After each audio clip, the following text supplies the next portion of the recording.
Bonjour à tous, belle année 2016 et bienvenue à Las Vegas où, surprise, il pleut pour inaugurer ce CES édition 2016. Alors le CES, c'est le plus grand salon international dédié aux nouvelles technologies. Il y a plusieurs milliers d'exposants qui se donnent rendez-vous ici à Las Vegas. Et on dit traditionnellement que cet événement, il donne un peu la direction, les grandes tendances qui vont marquer l'année en matière de high-tech. C'est pour ça que c'est un événement incontournable pour nous et on espère aussi pour vous. Et c'est pour ça qu'on se mobilise cette semaine pour vous le faire vivre sur Clubic, voilà, pendant 5 ou 6 jours très animés. Mais avant de commencer, on avait envie de sortir un peu notre boule de cristal, quand même un petit peu renseigné, et de discuter un peu avec vous de ce qu'on pensait être les tendances à venir, là justement. Qu'est-ce qu'on doit s'attendre cette semaine à trouver au CES, Audrey? Donc c'est à moi que tu poses la question? C'est à toi. Alors j'espère juste que le temps pluvieux ici n'est pas symbolique de ce qu'on va trouver sur le salon. J'espère qu'on aura quelques surprises quand même. Moi je pense que les tendances, ça va être les mêmes à peu près que l'année dernière, elles vont s'affiner. Je vais commencer par parler de la 4K notamment. Bien 4K sûr. c'est une thématique qu'on voit sur le salon depuis plusieurs années. Donc on a vu des prototypes, on a vu les premiers modèles, et cette année je pense qu'on va voir beaucoup de téléviseurs 4K entrée de gamme, ça va commencer clairement. Et surtout peut-être les premiers lecteurs de Blu-ray Ultra HD. Puisqu'il y a quelques jours, un petit peu avant le CES, on a les différents éditeurs du marché qui ont annoncé leur line-up pour 2016. Donc Ouais. maintenant, ça y est, c'est concret. Donc maintenant qu'on a les disques qui sont annoncés, il va falloir les lecteurs. Et jusque-là, les lecteurs, on les voyait discrètement sous vitrine, sous la forme de prototypes. On pouvait limite pas les filmer. Et là, ce sera peut-être la bonne. Voilà, et là ça va assurément être la bonne, notamment chez Sony. Sony qui donne sa conférence donc mardi. C'est un des derniers à le faire, mais clairement ils vont dégainer, c'est sûr et certain, puisque ils ont toujours été précurseurs sur ce marché.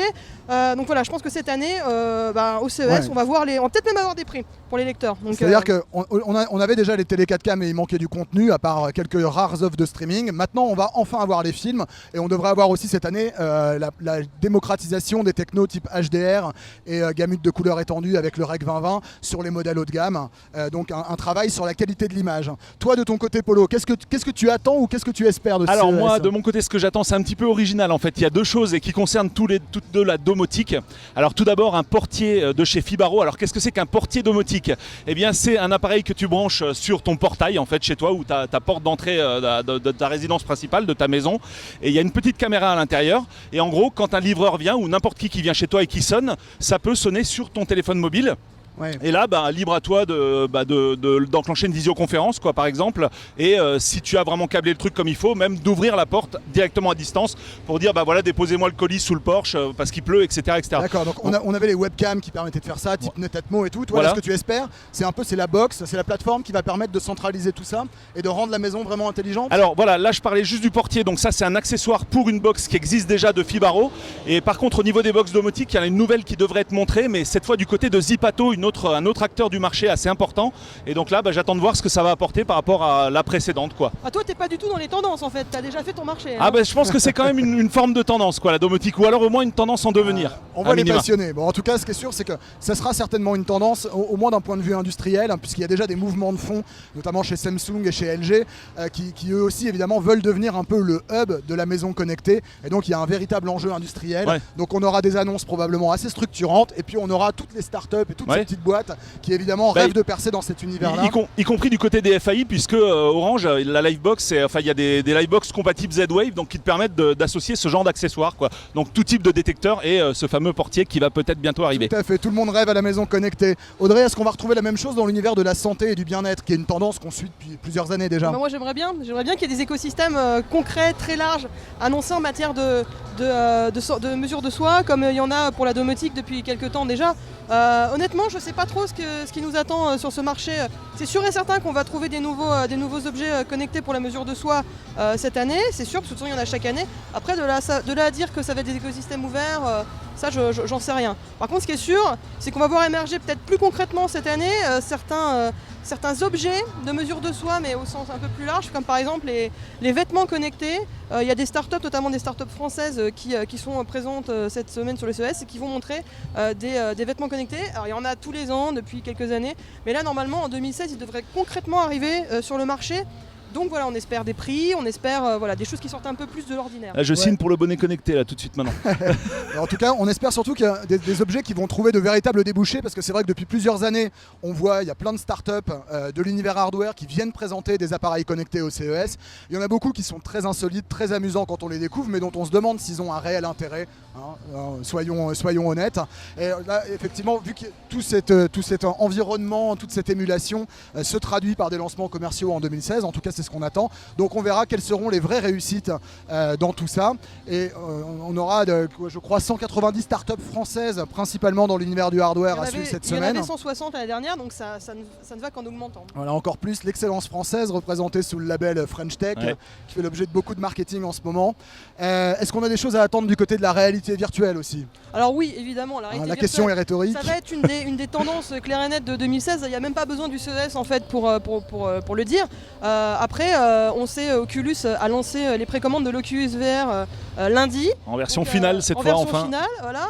Donc le timing, il est évident quoi. Enfin, Oculus va être présent au CES, il lance ça aujourd'hui. Donc le message c'est on a des choses à vous montrer au CES.